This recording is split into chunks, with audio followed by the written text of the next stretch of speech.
Graça e paz, amém? Amém. Vocês estão bem? Tudo na paz aí? Como é que está a sua vida familiar? Está tudo bem? E sua vida financeira, como é que está, irmão? Perguntar isso para brasileiro é a mesma coisa que pedir um fora, né? Acho que nunca está bom o suficiente para a gente que é brasileiro. Mas e sua vida com Deus? A sua vida espiritual? Como é que vai aí sua vida devocional, seu tempo de leitura na palavra, de oração, de busca por quebrantamento, busca por reconciliação, busca por Deus? Como é que está? Você está bem? A gente está aproveitando esse tempo que o Senhor tem dado para, tanto no culto da tarde como da noite, estudar a carta que Paulo escreveu aos Filipenses. É a chamada teologia da alegria. Eu gosto de pensar nessa carta não só como uma teologia da alegria, mas teologia da alegria no sofrimento. Porque a situação que Paulo vivia era a pior possível. Ele está no fim de carreira, é um homem já bem experimentado na vida, já sofreu muita injustiça, os seus patrícios lhe traíram, lhe querem muito mal, ele é mal falado, ele é mal visto, ele é mal aceito, portanto é uma pessoa que tem sérios problemas. Quando ele pensa nos seus, ele pensa assim: rapaz, ninguém lá me quer não, ninguém. Na igreja, por sua vez, ele tem muitos amigos, mas são amigos que todos estão distantes fisicamente, não do coração. Porque Paulo, quando escreveu essa carta, ele estava preso. Ele estava preso num lugar assim, bem úmido, frio, uma prisão em Roma, um calabouço, provavelmente numa pedra esculpida, que era aquele lugar onde ele ficava preso. A sua alimentação era precária, o clima era mais ou menos 11 graus centígrados, quase que o tempo todo, a não ser quando vinha a noite, que aí o frio aumentava. E Paulo está bebendo uma água provavelmente suja, faz suas necessidades fisiológicas pelo menos 1 ou 2 vezes por semana na própria prisão, fétida, sofrida, e o pior talvez, a perspectiva de futuro.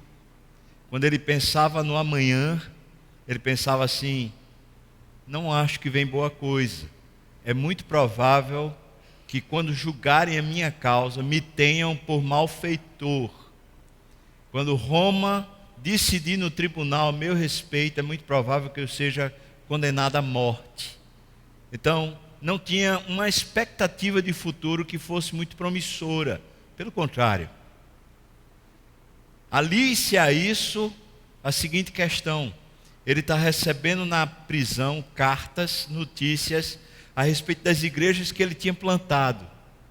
E as notícias, por um lado, são boas. Ele ouve falar: fulano, cicrano, beltrano estão vivendo assim, firmes na fé, estão crescendo no Senhor. E isso alegrava o coração de Paulo bastante. Mas, concomitante às boas notícias, as más notícias. Falsos obreiros, pastores de Araque, gente que só queria o dinheiro da igreja, e gente que queria promoção na igreja, estava aproveitando as igrejas que Paulo tinha plantado para se beneficiar. E esses maus obreiros, eles falavam mal de Paulo. Eles faziam a caveira de Paulo, para que não corresse o risco de Paulo vindo visitar a igreja de volta, de repente eles fossem desmascarados. Essa é mais ou menos a situação de Paulo na prisão. Eu vou dizer para você que eu não precisaria talvez 40% de todos esses elementos para eu estar em depressão. Eu entraria numa depressão muito provavelmente. Talvez você também. É por isso que essa carta é uma teologia da alegria. É possível ser feliz em face às agruras da vida. É possível ser feliz mesmo passando pela maior tormenta. É possível. Quem tem Jesus tem tudo, não precisa de mais nada. Quem tem Jesus pode estar satisfeito. Pode. Às vezes não está. Às vezes abre mão de Jesus por outra coisa. Mas quem tem Jesus, se tem Jesus, pode estar feliz, satisfeito, mesmo passando pelos piores tormentos que a vida certamente trará. Vamos abrir a Bíblia na carta que Paulo escreveu aos Filipenses, capítulo 1. Vamos ler a partir do versículo 12 até o final desse capítulo. Filipenses, capítulo 1, versículo 12 até o final. São uma carta que certamente, se bem orientada, bem lida, bem aprendida, ela guarda paz ao coração, ela guarda alegria e contentamento no Senhor, e logo é uma carta que fortalece a nossa alma, fazendo a gente mais aguerrido, fazendo a gente mais positivo, mais pronto para os embates da vida. Filipenses capítulo 1, a partir do versículo 12 até o versículo 30, nós vamos fazer essa leitura com bastante atenção, entendendo qual o propósito dessa conversa de Paulo nesse pedacinho da carta, nessa articulação mental de Paulo. Diz assim, a partir do versículo 12 do capítulo 1: Quero ainda, irmãos, cientificar-vos de que as coisas que me aconteceram, essas que eu acabei de citar, têm antes contribuído para o progresso do Evangelho, de maneira que as minhas cadeias em Cristo se tornaram conhecidas de toda a guarda pretoriana e de todos os demais, e a maioria dos irmãos, estimulados no Senhor por minhas algemas, ousam falar com mais desassombro a palavra de Deus. Alguns, efetivamente, proclamam a Cristo por inveja e porfia, outros, porém, o fazem de boa vontade. Estes, por amor, sabendo que estou incumbido da defesa do Evangelho. Aqueles, contudo, pregam a Cristo por discórdia. Veja só, insinceramente, julgando suscitar tribulação às minhas cadeias. Todavia, que importa? Eu vou ficar pensando nisso? Uma vez que Cristo, de qualquer modo, está sendo pregado, quer por pretexto, quer por vontade, ou por verdade, também com isso me regozijo, sim, sempre me regozijarei. Porque eu estou certo de que isto mesmo, pela vossa súplica e pela provisão do Espírito de Jesus Cristo, me redundará em libertação. A ideia é, se estão pregando a Cristo em todo lugar, então eu vou ser solto. Mais ou menos isso que ele pensa. Versículo 20. Segundo a minha ardente expectativa e esperança, de que em nada serei envergonhado, antes, com toda a ousadia, como sempre, e também agora, será Cristo engrandecido no meu corpo, quer pela vida, quer pela morte. Porquanto, para mim, o viver é Cristo, e o morrer é lucro. Entretanto, se o viver na carne traz fruto para o meu trabalho, eu já não sei o que hei de escolher. Ora, de um e de outro lado estou constrangido, tendo o desejo de partir e estar com Cristo, que é incomparavelmente melhor. Mas, por vossa causa, é mais necessário permanecer na carne. E convencido disso, eu estou certo de que ficarei e permanecerei com todos vós, para o vosso progresso e gozo da fé, a fim de que aumente quanto a mim o motivo de vos gloriardes em Cristo Jesus pela minha presença de novo convosco. Vivei acima de tudo, por modo digno do Evangelho de Cristo, para que, ou indo ver-vos, ou estando ausente, ouça no tocante a vós outros que estáis firmes em um só espírito, com uma só alma, lutando juntos pela fé evangélica, e que em nada estáis intimidados pelos adversários, pois o que é para eles prova evidente de perdição, é para vós outros de salvação, e isto da parte de Deus, porque vos foi concedida a graça de padecerdes por Cristo, e não somente de crerdes nele, pois tendes o mesmo combate que viste em mim, e ainda agora ouvis que é o meu. Amém. Vamos orar, irmãos. Ó Deus, por favor, mais uma vez, por misericórdia, por causa do teu favor que não merecemos, desce aqui, Senhor, ilumina o nosso coração, a nossa mente. Talvez haja agora, Senhor, algum tipo de barreira, algum tipo de discernimento equivocado. Talvez haja aqui entre nós pessoas que estão com os ouvidos tampados e a percepção equivocada. Agora eu peço, Senhor, pelo poder do Espírito, o Senhor quebre essas barreiras e se faça ouvir a Tua voz, seja por mim, seja pelo que for, que o Senhor alcance corações aqui, Pai, e prevaleça os Teus desígnios, e prevaleça o Teu poder, e prevaleça a ousadia do Espírito. Por isso, toma-me nas Tuas mãos e faz de mim o que o Senhor bem entender, que o abrir dos meus lábios, o meditar do meu coração sejam agradáveis ao Senhor, a Tua presença, agora e sempre, Senhor, para a Tua glória, no nome de Jesus. Amém, amém e amém. Por essas andanças que Deus tem me dado prazer e às vezes confusão, né? Às vezes não é tanto prazer assim. Essas andanças que Deus tem me dado o privilégio de viver. Outro dia eu estava pregando numa igreja e tinha pregado sobre tempo de juízo e a volta do Senhor Jesus.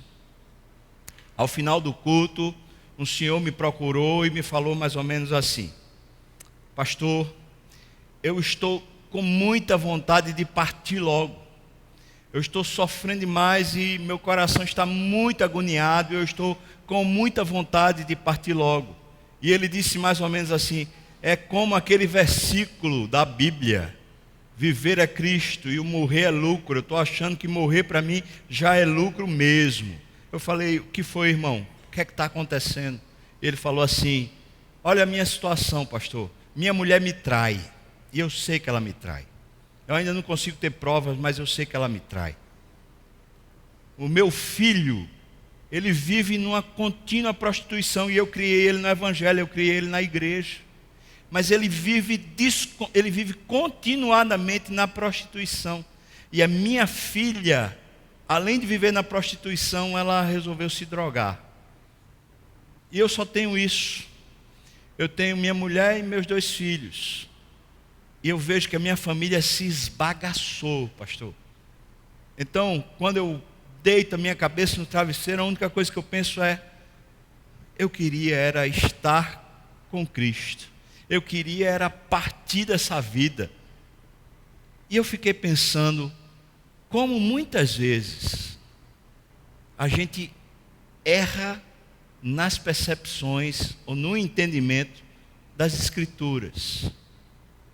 Paulo não está dizendo que quer ir para o céu por causa do sofrimento.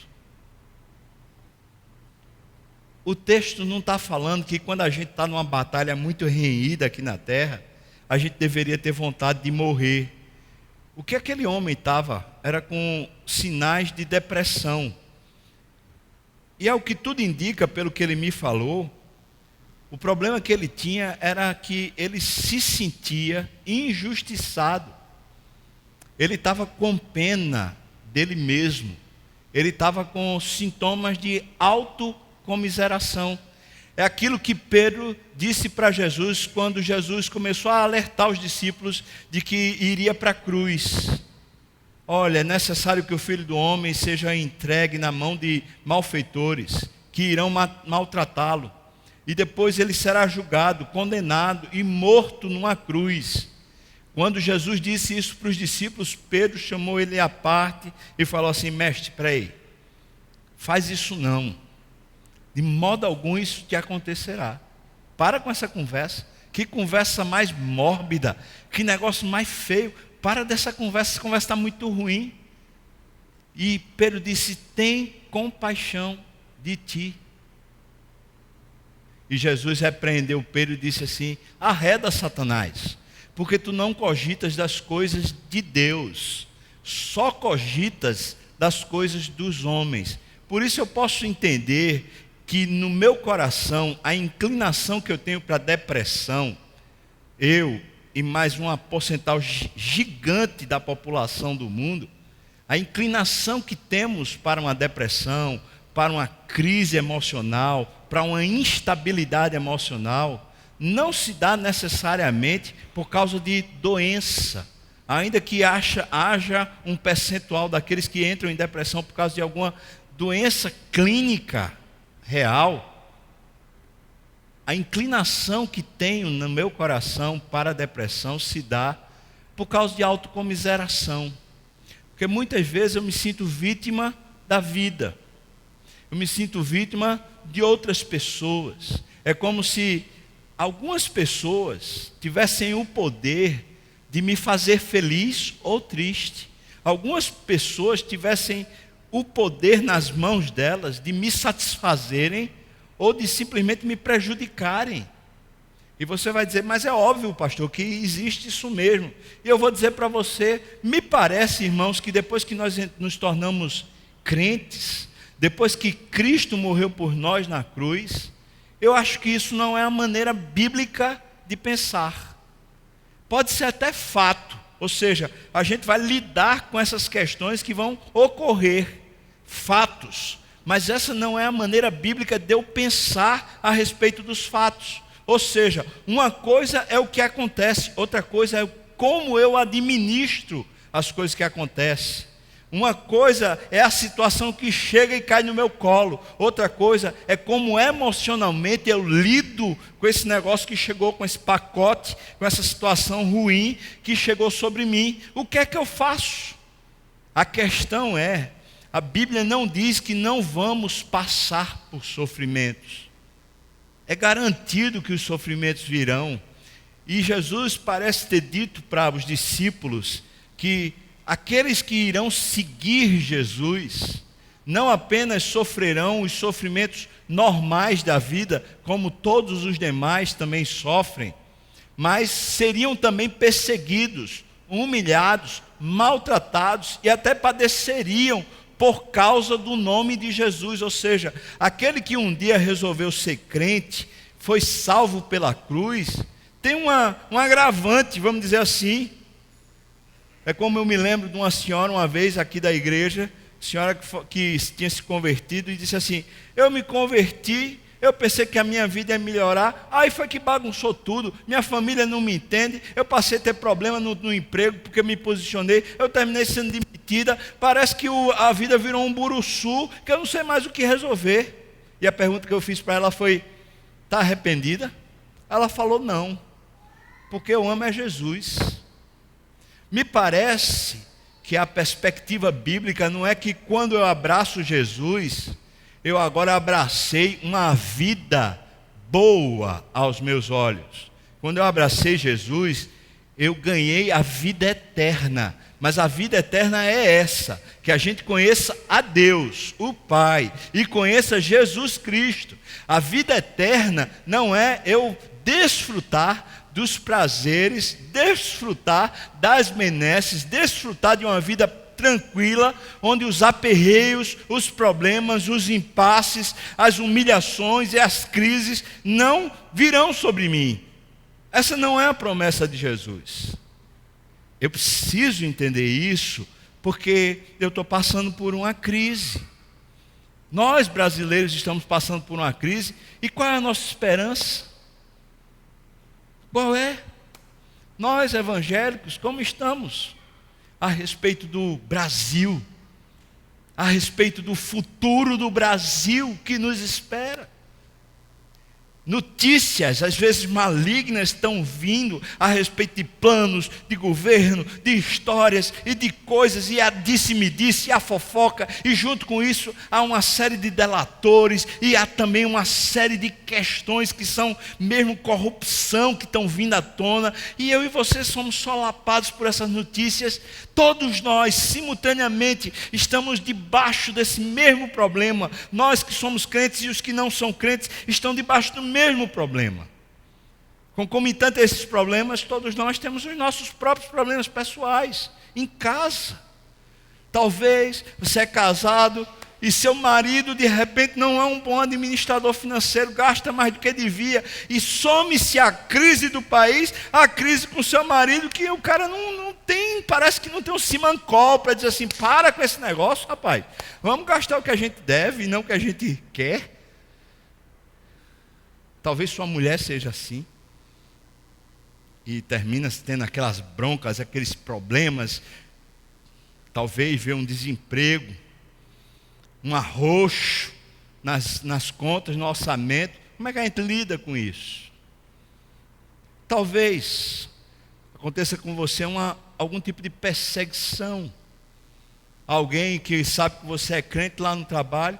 Outro dia uma senhora estava me contando essa história, como era perseguida no trabalho continuamente porque era crente. Porque quando chegava na hora do lanche, na hora lá que tinha um intervalo, ela abria a Bíblia e ia ler. E algumas pessoas, especialmente maiores do escritório, faziam questão de tudo que era benefício excluí-la, porque essas pessoas não eram crentes e elas mesmas diziam que detestavam crentes. Some-se ao que você já vive, talvez outras crises que diz respeito à sua identidade como cristão, e isso tudo parece ser uma grande armadilha para que a gente viva numa decrepitude, a gente viva num estado de nervos aflorados, a gente viva querendo matar alguém, querendo bater em alguém, ou a gente viva talvez assim, cabisbaixo, tristonho, ressentido, reclamando, o tempo todo crítico, abusado, aquele tipo de pessoa que nem a gente mesmo suporta. Por isso, acho que vale a pena a gente parar e perguntar, porque a Bíblia não deixa brecha para eu agir assim. Não deixa. Eu tenho um exemplo de Jesus. Jesus foi provocado, irmãos. Só fazia o bem, mas foi provocado. Os caras queriam pegar Jesus em várias pegadinhas. E Jesus continuava com o coração dele bom, tranquilo, em paz. Jesus sabia das maracutaias que havia em Roma, mas ele estava em paz. Jesus sabia que o rei que estava sobre a Judéia, na verdade não era sequer judeu, era um edomita, ou seja, havia articulação, manobra, corrupção. Jesus sabia, mas ele estava em paz.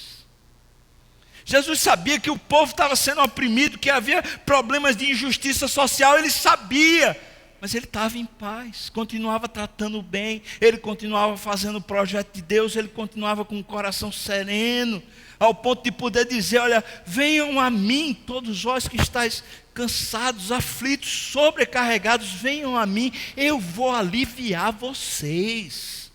Eu tenho como aliviar, porque eu sei fazer esse negócio, porque a pressão sobre mim está imensa, mas eu sei aliviar, meu coração vive em paz. Aí eu abro a Bíblia e vejo Paulo. Paulo é o que, irmãos? É um super pop, um super, aquele super-herói evangélico. O cara é o bambambam, é o tampa, é o cara que ninguém consegue chegar no nível dele. Talvez teológico ninguém consiga mesmo não. Talvez em termos de capacidade mental, talvez a gente não tenha ninguém que a gente consiga comparar na nossa época. Mas era gente. Tinha sofrido pra caramba. Estava sofrendo. Ele estava sendo espizinhado, maltratado, ferido. Ele está esquecido num calabouço. mas está com o coração em paz. Ele está reagindo de forma positiva a todos os problemas que a vida está trazendo. Ele está conseguindo ter vida no meio de uma angústia. Ele está conseguindo ter prazer no meio de todas as notícias ruins. Como é que isso acontece? Como é que gente normal pode ter vida na crise? É indo para o cinema? É fazendo compras no shopping? É indo para um restaurante caro? É fazendo uma viagem para os Estados Unidos? É fazendo uma viagem para, sei lá, um sonho da nossa vida? Não, não é não. É não. Paulo diz lá em Romanos que a maneira da gente começar a ter uma nova percepção de mundo é renovando a mente. É fazendo a transfusão de mente. É o que a Bíblia chama de metanoia, que é conversão. Ou seja, a minha mente está acostumada a funcionar dessa maneira que Jesus condenou, que Pedro falou. Essa maneira que é para mim mesmo me defendendo. É uma maneira que eu atribuo injustiça a todo sofrimento que venha sobre mim. Essa maneira de comiserar-me. Ou seja, é eu me ter comiseração de mim mesmo. Essa é a maneira que eu aprendi a viver.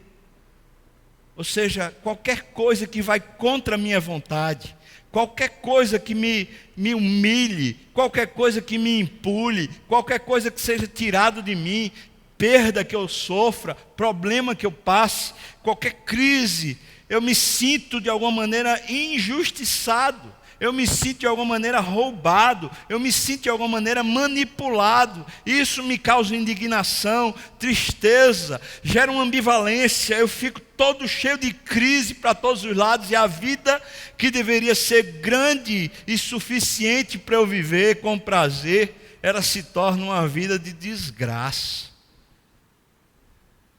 Problema no casamento, o que é que eu faço? Problema com os filhos, o que é que eu faço? E se é para a gente ter autocomiseração, então eu vou dizer que aquele senhor da porta da igreja que me abordou, eu vou dizer que ele tem razão. Se é para a gente ficar vivendo aqui a vida e esses mesmos problemas estarem tomando o nosso coração e a gente viver sobrecarregado, aí eu vou dizer, irmão, talvez seja muito melhor mesmo a gente já morrer. Afinal de contas, para que a gente ficar aqui só sofrendo? Para quê? A expectativa, a esperança seria, o sofrimento um dia vai passar e a gente vai ter dias melhores. Está certo. Mas depois dos dias melhores, os dias vão piorar. Aí depois vão melhorar, e depois vai piorar, e depois vai melhorar. E a gente vai viver nisso.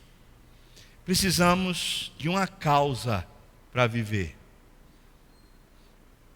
Nós precisamos de um foco para viver. Nós precisamos de um único motivo para viver. E eu vou perguntar para você qual seria a sua causa, qual é o seu foco, o que é que mobiliza você, impulsiona você, o que é que lhe tira do colchão a cada manhã, o que é que lhe põe na jornada da vida a cada vez que você tem para viver. O que é que lhe impulsiona quando você vai conversar com uma pessoa que lhe maldiz, ou uma pessoa que é inoportuna para você, uma pessoa que lhe faz mal? O que é que você faz? O que é que lhe motiva a conversar com essa pessoa ou não conversar com ela? O que é que lhe motiva a se levantar e ir para o trabalho? O que é que lhe motiva a vir para a igreja? O que é que lhe motiva a tratar resoluções constantes, o tempo todo estar resolvendo problemas? O que é que lhe motiva, irmão? Alguma coisa certamente ainda está tirando você da sua cama. Alguma coisa ainda está mobilizando você. O que é isso? O que é essa coisa? Nessa carta aos Filipenses, no capítulo 2, ele fala, existem duas forças motrizes dentro do nosso coração, impulsionando continuamente a vida daquele que não conhece a Deus. Duas coisas. Ele diz, partidarismo, ou seja, eu estou lutando constantemente para o meu grupo, para a minha casa, para a minha ideologia, para os meus partidários serem favorecidos. Então, eu estou ainda me levantando, eu ainda estou indo, ainda estou fazendo, ainda estou buscando, porque eu estou o tempo todo querendo que o meu grupo seja favorecido. E a segunda grande motivação é a vanglória. Ou seja, eu me levanto, eu luto, eu me impulsiono, eu ainda vou atrás da vida, porque eu quero de alguma maneira ser reconhecido, ser aplaudido, homenageado, honrado. De alguma maneira eu quero pelo menos ter a sobrevida, ter um salário digno, ter alguma condição de me manter no futuro. E tudo isso está dentro de uma palavrinha só: vanglória. Uma glória vã. Então a gente poderia encerrar todos os homens em um único círculo mortal. Esse círculo mortal seria partidarismo e vanglória. E eu vou ousar, assim, com muita humildade e com medo também, eu vou ousar dizer que você, como eu, é impulsionado pelo partidarismo e pela vanglória.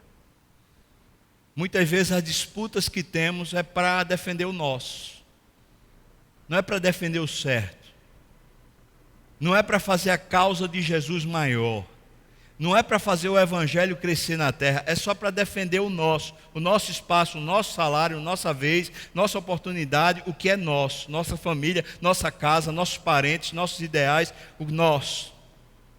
E a segunda coisa é a vanglória. Eu quero ser reconhecido, eu quero que o meu nome seja projetado, eu quero ganhar de alguma maneira dos outros, eu quero fazer valer o que eu sou. Então eu vou dizer, mais uma vez com muito temor, peço que você tenha misericórdia, mas eu vou dizer, irmão, você e eu temos sido muitas vezes impulsionados por essas duas forças que são terríveis. Elas são as iniciadoras da autocomiseração, porque toda vez que o meu partido perde, ou seja, a minha causa, a minha ideologia, o meu favorecimento, a minha coisa, a minha questão perde, eu me sinto injustiçado. E toda vez que eu não sou honrado como eu fiz por merecer, toda vez que o meu nome não ganha o status que eu fiz por merecer, que eu conquistei com tanto esforço, que eu conquistei ao longo de tantos anos, me esforçando e me dedicando, toda vez que alguém não consegue reconhecer o meu potencial, não consegue reconhecer e valorizar o meu dom, não consegue reconhecer e valorizar a minha capacidade, não consegue valorizar e reconhecer tudo o que eu faço de benefício para os outros, quando as pessoas não fazem isso comigo, então eu me arraso. Minha mulher não percebe o quanto eu sou dedicado e esforçado, o quanto eu procuro agradá-la, o quanto eu procuro viver para a família. Minha mulher não percebe isso, ela vem com comentários odiosos, ela vem e me fere. Isso é vanglória. Por outro lado, a mulher chega e diz assim: meu marido muitas vezes é injusto, ele fica preso na televisão, assistindo lá as coisas que ele quer, ele nem liga para mim, ele nem olha para mim, ele não percebe que eu existo, ele está muito mais ligado aos amigos, está muito mais ligado ao futebol, está muito mais ligado às causas da empresa, está muito mais ligado às coisas da vida do que a mim, do que aos meus filhos, do que a minha história. Isso é vanglória. Partidarismo e vanglória. Vocês estão me ouvindo lá atrás, não? Sim, está bem? É que de repente deu uma baixada aqui o som. Aqui está me ouvindo bem? Tá? Partidarismo e vanglória parece que articula o coração da gente e também adoece o coração da gente. Tantas vezes estamos lá entristecidos, quebrados, por causa desses dois instrumentos humanos usados pelo diabo para fazer a vida valer. Paulo está dizendo assim: olha, eu queria ainda cientificar para vocês. Eu gosto disso quando Paulo diz isso. Eu queria deixar certo aqui com vocês o seguinte, quando eu estou escrevendo, que vocês não tenham pena de mim, não. Vocês sabem, eu estou aqui no calabouço, estou sofrendo, as minhas algemas são terríveis, eu sofri injustiça, o julgamento não foi justo, não. Vocês sabem disso. Todos vocês estão sabendo o estado lastimoso que eu estou vivendo, vocês sabem disso. Mas eu estou escrevendo assim, eu queria deixar certo para vocês o seguinte: não tenham pena de mim. Sabe por quê? Porque esse sofrimento que eu estou vivendo, ele parece que foi a oportunidade de Deus para que de repente a guarda romana conhecesse Jesus. E me parece também que os meus irmãos de fé, os daqui de Roma, os daí de Filipos, segundo eu ouvi notícias, parece que essa galera ficou mais empolgada a sofrer por Jesus. Então essa prisão, ela não foi uma causa perdida, uma causa terrível para mim. Pelo contrário, eu estou vendo assim, foi projeto de Deus eu estar preso. Eu não quero que vocês fiquem com peninha de mim, porque eu não mereço pena. Sabe o que é que eu mereço? Eu mereço é que vocês orem por mim, porque eu estou feliz da vida.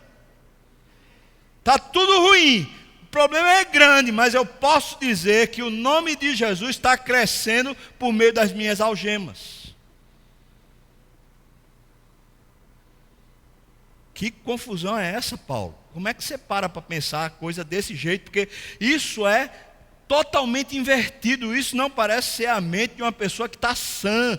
Como é que uma pessoa sã, passando por todas as privações, passando por todas as desilusões, passando por todas as quebras, como é que uma pessoa sã vai estar dizendo assim: não tenham pena de mim, de um pessoal, de um grupo que está pronto a ter pena dele, de um grupo de irmãos de igreja que estão prontos a dizer para Paulo: coitadinho de Paulo. Mas Paulo parece que age exatamente como Jesus diante de Pedro: não tenham pena de mim. Sabe por quê, irmãos? Eu vou dizer qual é o grande encaixe desse texto, que para mim seria o tema desse sermão. A causa é Cristo. O foco da vida de Paulo é Cristo. Se ele for para o céu, ele vai ter Jesus. E se ele fica na terra, desde que Cristo cresça nele, está tudo bem. Ele não se interessa com os pormenores de como Cristo vai crescer nele. Em outras palavras, se as boas situações fizerem Cristo crescer nele e Cristo se sobressair para que o mundo conheça Cristo, ele está feliz com as boas coisas. A vida boa, regalada, os prêmios, os presentes, o reconhecimento, os aplausos, ele está feliz. Esse negócio está fazendo Cristo ser reconhecido no mundo. Glória a Deus, eu estou feliz. Mas se de repente o caldo entornar, a situação virar e a coisa ficar terrível, e ele começar a sofrer privação, humilhação, distrato, ele começar a perder o status, começar a perder esse nome, essa reputação, começar a ser envergonhado, humilhado e injustiçado, mas Cristo começar a crescer por causa da humilhação que ele passa, ele está dizendo: eu estou feliz, porque a única causa que me importa é Cristo. Então como é que é possível a gente inverter a mente? Como é que é possível a nossa mente parar de funcionar do jeito que funciona a partir da autocomiseração, que funciona a partir dessas duas molas propulsoras, que é justamente a gente ter o tempo todo uma vanglória e o partidarismo, e passar a funcionar de outro jeito, de um jeito que a vida vale a pena, mesmo quando a vida estiver dando para a gente aquilo que a gente não gosta. Como é possível, tendo uma causa maior do que a própria vida, tendo um amor maior do que o amor a si mesmo, tendo Jesus? É por isso que tudo se resume nessa frasezinha de Paulo: para mim, viver é Cristo. Essa é a minha causa. O morrer é lucro, porque Cristo é minha causa. Ele fala de um e de outro lado, eu estou na bênção. Porque se eu ficar aqui, vai ser para ver Cristo crescendo em vocês. E se Deus quiser me usar aqui, ainda na terra, e eu sair das cadeias, como ele de fato saiu, nessa primeira prisão aqui em Roma. Se eu sair da cadeia, para ver Cristo em vocês, crescendo em vocês, ser usado para isso, rapaz, eu estou feliz. Mas se eu for julgado injustamente, for condenado à morte e morrer, rapaz, vai ser muito privilégio. Eu vou me abraçar com Jesus. De um e de outro lado eu estou constrangido, porque eu estou vendo Jesus em tudo na minha vida. Se for para eu perder, é Jesus. Se for para eu ganhar, é Jesus. Eu estou feliz. Eu estou bem demais. E ninguém vai me tirar desse negócio não. Pode vir o abalo que for, pode vir a chicotada que for, ninguém me tira essa esperança, porque meu coração está tomado por uma causa maior do que eu mesmo, uma causa maior do que a vida, uma causa maior do que o universo. Eu estou tomado por Jesus, eu quero Jesus e pronto. Agora eu pergunto, irmãos, se a gente fosse interpretar os nossos sofrimentos à luz dessa mensagem, os nossos sofrimentos, as injustiças que a gente sofre por causa da esposa ou por causa do marido, as injustiças que a gente sofre por causa do governo do país, as injustiças que a gente sofre por causa das faltas de estrutura, as injustiças que a gente sofre por causa da corrupção, as injustiças que a gente sofre por causa de N coisas que existem na vida para fazer a gente sofrer. Como é que a gente interpreta isso? Quando Cristo não é a causa, a gente não pode chegar e dizer assim, rapaz, mas eu estou sofrendo por causa de Jesus. Quando a causa que a gente tem é pessoal, é partidária e é vanglória, na hora que chega o sofrimento a gente diz assim, estão fazendo contra mim. Mas quando a gente vive para Jesus, a gente pensa, estão fazendo comigo e Jesus está crescendo. Então a proposta não é a gente chegar aqui e dar uma de, como diz irmão João sem braço, e dizer assim, eu estou sofrendo por causa de Jesus, quando a gente às vezes está sofrendo por causa da nossa sem-vergonhice, de pecado que a gente fez, porque maltratou a esposa, porque maltratou o marido, porque foi injusto mesmo, porque foi mesquinha, porque foi muquirana, porque foi de alguma maneira arrogante, e aí a gente está sofrendo as consequências do nosso pecado. Mas o que a Bíblia está dizendo é que a gente pode sim inverter o processo da vida e dizer, eu não vou mais defender as minhas causas. Eu não vou mais articular a vida em meu benefício. Eu tenho Jesus, eu amo Jesus, eu vou articular a minha vida toda para que Jesus seja proclamado. Eu vou articular a minha vida toda para que o mundo saiba quanto eu amo Jesus. Eu vou articular tudo que eu puder, qualquer canto que eu for, qualquer canto que eu sofrer, qualquer situação que chegar, eu não quero nem saber, Deus pode me promover qualquer situação, porque eu quero é Jesus crescido em mim. Eu quero é Jesus, eu não quero outra coisa na vida, eu quero Jesus. Isso a gente pode fazer.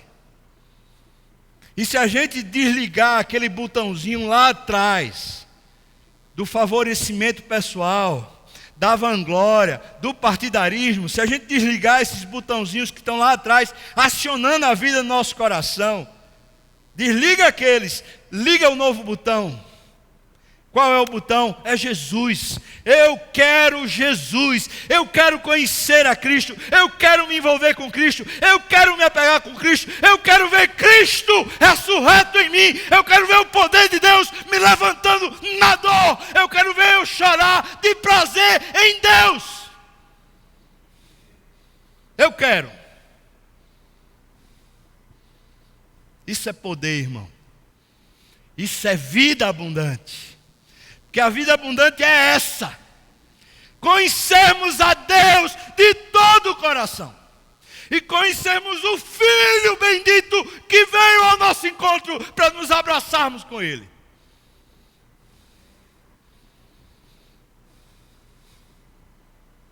Aquele senhor foi para a casa dele, triste, os mesmos problemas, e a mesma mente, a mente de vítima, a mente de alguém que está dizendo assim, eu não merecia isso, eu fiz tudo certo e eu não merecia isso.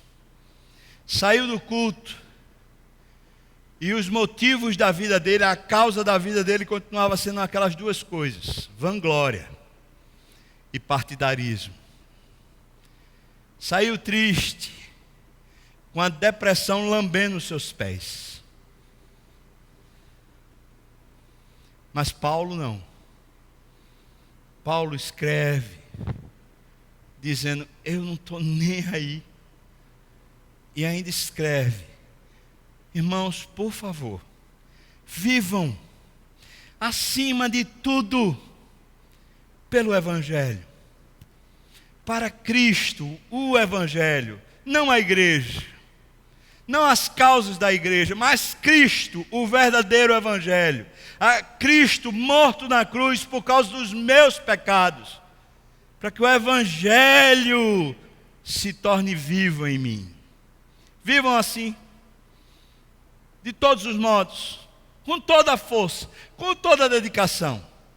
Vivam assim, prontos para o Evangelho crescer. Esse é o pedido de Paulo para a igreja de Filipos. Esse parece ser o pedido do Espírito Santo para a igreja Presbiteriana das Graças. Vamos parar, irmãos, dessa miséria que a gente tem vivido. Que a culpa do nosso sofrimento é Dilma. Que a culpa do nosso sofrimento é o PT. Tenho ouvido isso direto. Que a culpa do nosso sofrimento é a esposa, a culpa do meu sofrimento é o meu marido, a culpa do sofrimento é a empresa, a culpa do sofrimento é a igreja, a culpa do sofrimento é a injustiça que fulano fez comigo. Vamos parar com essa miséria no nome de Jesus. Está na hora de dizer basta, basta. Eu tenho outra causa para viver, que não sou eu. É Cristo. E se reconciliar com a vida. E sair daqui abraçado com a vida, dizendo assim, eu estou pronto para viver. Porque meu Jesus ressuscitou, eu estou pronto para viver. Eu quero me agarrar com Ele nessa vida.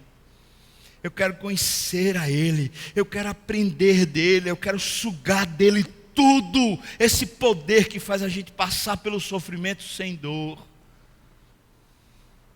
Suave, indo a Ele, porque Ele é capaz de pegar os aflitos, cansados, sobrecarregados e aliviar. Vamos para Ele, irmão? O que você acha? Você escolhe, ou você continua com as suas próprias razões e as próprias motivações do partidarismo e vanglória, ou vai para Jesus. Se abraça com Ele e diz, Jesus, vou explicar minha vida agora, a partir de hoje eu vou explicar minha vida pelo Senhor. O que eu for fazer, eu vou fazer para o Senhor. O que eu deixar de fazer, eu vou deixar de fazer por causa do Senhor. E para onde eu for, eu só quero fazer uma coisa, anunciar o Teu nome, ponto. Eu vou viver com Cristo, acabou-se. E deixa que a vida continue trazendo ventos bons e ventos maus, porque vai continuar chegando, mas a gente está com uma vida abundante para viver, nos bons e nos maus momentos. Teologia da alegria, no meio do sofrimento. Vamos orar, quero convidar você para orar. Talvez você possa dizer, eu não quero sair hoje daqui, como aquele homem saiu daquele culto lá que o pastor falou. Eu quero sair hoje daqui como Paulo. Eu quero sair hoje daqui abraçado com Jesus e pronto para a vida de Jesus, explicando a minha vida por Ele, mudando a minha cabeça e dizendo, eu não vou mais me autocomiserar. Eu não vou mais. Eu não vou mais ter pena de mim mesmo. Eu vou me lançar em Cristo. Eu vou me abraçar com Cristo. Se você hoje quer assim, irmão, tomar uma decisão, dizer, olha, vou me abraçar com Jesus. E vou aprender a deixar de lado partidarismo e vanglória. Eu queria convidar você a ficar de pé, eu queria orar por você, você que está dizendo isso de coração e precisa aprender a viver assim, eu queria orar por você. Amém. Amém. Amém. Deus seja engrandecido na nossa vida, na sua e minha. Ora por mim também, irmão. Também estou nessa jornada tentando aprender. Ora por mim. Deus está aqui gente, mais gente e outra gente, em pé. Eu orei e pedi ao Senhor que falasse, o Senhor falou e destravou entendimentos aqui errados. E o Senhor pôs de pé eles e eu. Estamos aqui de pé na tua presença e dizendo para o Senhor o que o nosso coração mais deseja, Senhor. Nós queremos Cristo. Nós queremos o Senhor Jesus, nós queremos a Ti, Jesus, nós precisamos de Ti, Senhor, venha nos abraçar. Venha, Senhor, a Tua palavra diz a intimidade do Senhor para aqueles que o buscam. Senhor, diz a Tua palavra que o Senhor fará conhecida a Sua aliança daqueles que Te buscam. Nós queremos Te buscar, Senhor. Nós queremos sair daqui para a vida e não para a morte. Então, Senhor, por favor, aviva-nos com poder, com o fogo do Senhor. Toma o nosso coração, Senhor Deus. Faz a gente crer naquilo que o Senhor é e se abraçar cheio de paixão com o Senhor, Pai. Ó Senhor, aquece o Teu povo. Faz a gente referencial no meio da crise. Faz a gente evidenciar Jesus ressurreto no meio desse morticínio que está acontecendo no mundo, sobretudo aqui no país, Pai. Guarda-nos, livra-nos do mal, protege-nos. Firma os nossos pés na rocha. Nos balança em direção ao altar. Nos compromete contigo, Senhor. Espírito Santo, inunda a nossa alma e nos faz cheios de prazer pela Tua palavra, cheios de prazer pelo aconchego da oração. Nós oramos assim no nome de Jesus. Amém e amém.